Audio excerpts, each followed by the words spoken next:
This will be a lecture on the loss of heroism in contemporary human society and culture, and it will begin with the fundamental operative mythologies in said human society and culture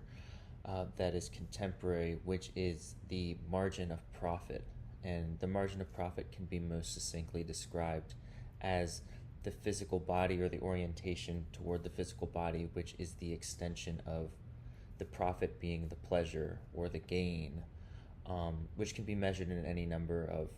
quantitative or qualitative ways, and it is all ultimately going to be summoned back to the fundamental of imperative of what is good for this body in an ideological sense, whether that body be the nucleus of the family, the nucleus of the culture, the nucleus of the individual. And this kind of contemporary furthering of this body consciousness goes down the road of like what you could call a hypermaterialism,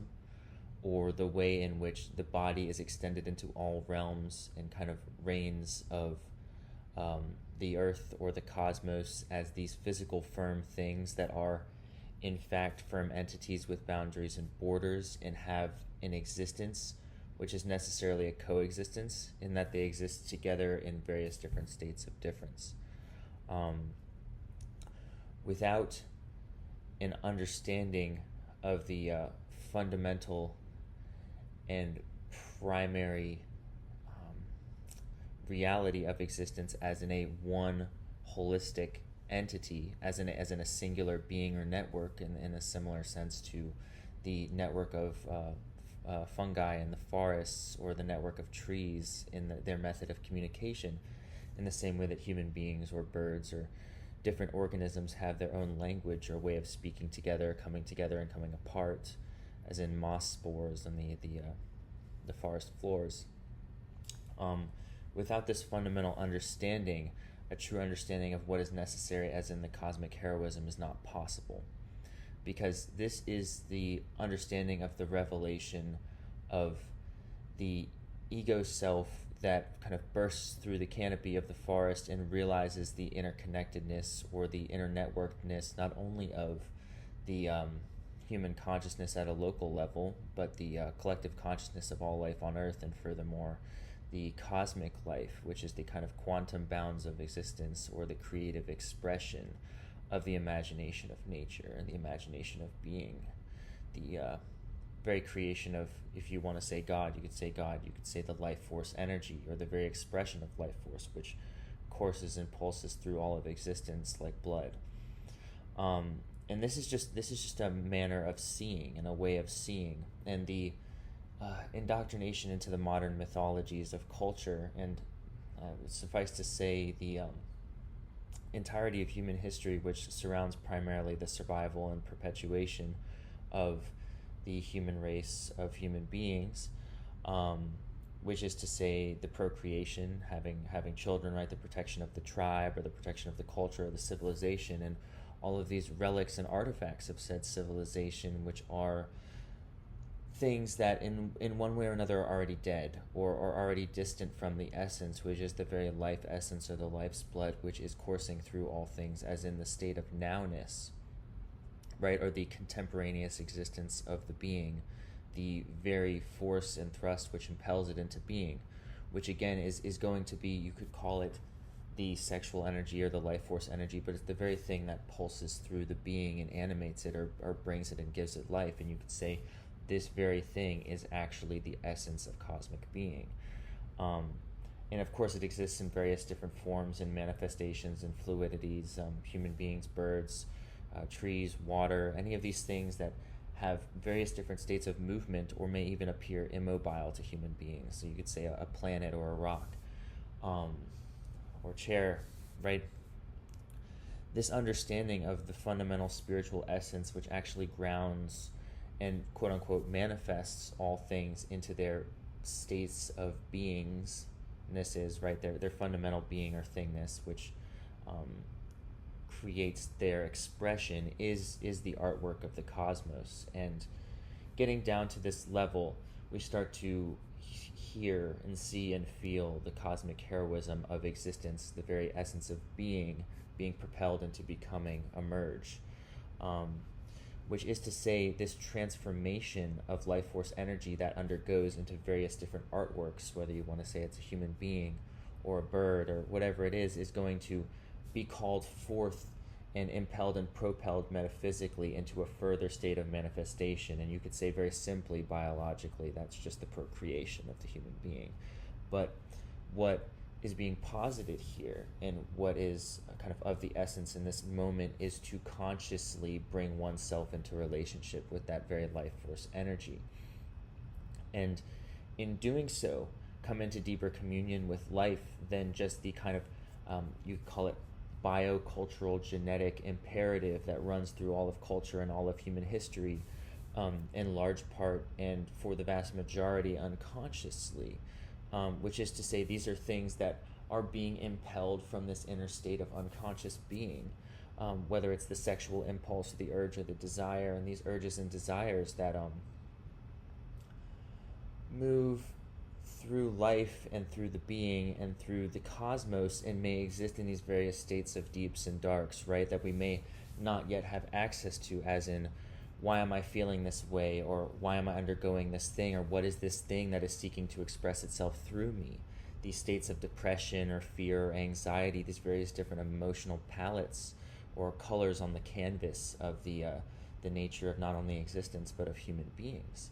And it is in coming into touch with these various different essences and ways and manifestations of expression that we gain these various colors and hues and different life force breaths, different ways of this life force energy expressing itself, or these capabilities and capacities that turn into arts,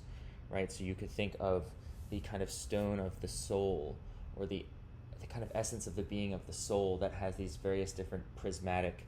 qualities that can be summoned and conjured at any given moment, which is to say the expression of the fear or the anxiety or the joy, and that these emotions reside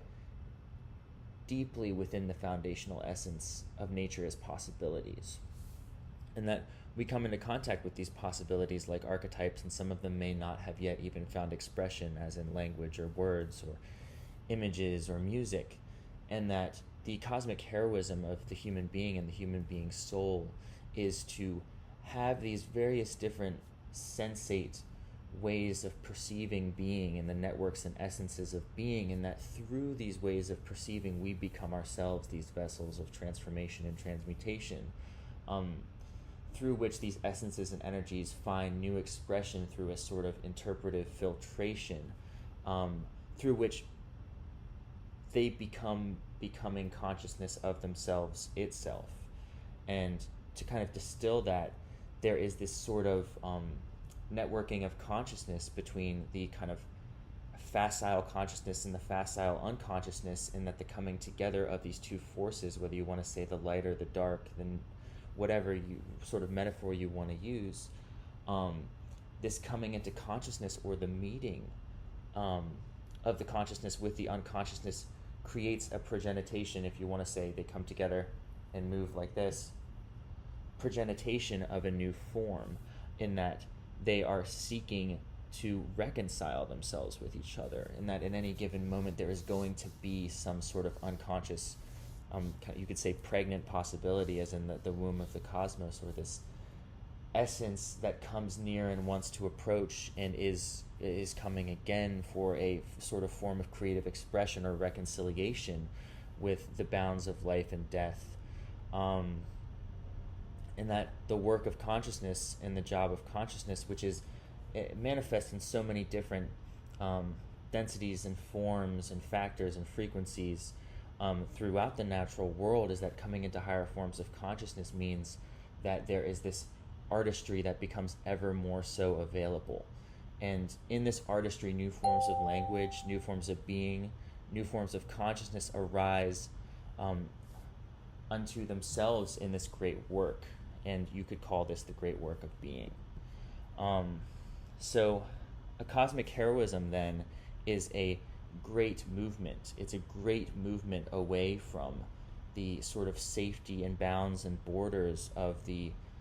hitherto preceding cultural mechanisms which created a cage or a boundary or a border um, of into the essence of being. As in a social context, you have the philosopher Pascal, who said God is the cultural limit. It's a very, very profound observation in one of his journals, where the understanding of that which has not yet been breached into, it's sort of the phenomena in the Yeats poem, The Second Coming, that which slouches toward Bethlehem. There's this creature, this beast, right? And this is the confrontation with the unconscious forces which rule and become operative in our everyday lives and psyches, and become these impelling forces of desire,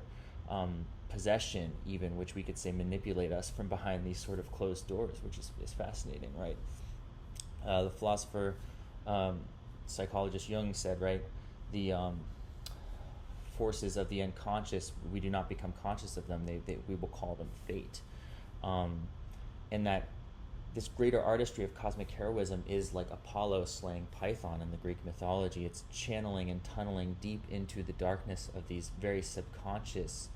mechanisms, which are sort of stratified like sediment throughout the entire history of humanity, and that we confront these sort of different ways of being and these ways of misunderstanding and reconcile them to this very momentous occasion of what is, which is that life force energy and that lifeblood, and that there is this ultimate movement toward we can decide to understand and we can decide to become, through this lifeblood, through a immediate meeting of life, without mediation, without this sort of outward projection of this thing or that thing, this immediate direct meeting with life. And this is where the sort of cosmic heroism in the art emerges, is because we come into fundamental contact with the entirety of all that is, as in us. And this is a profound and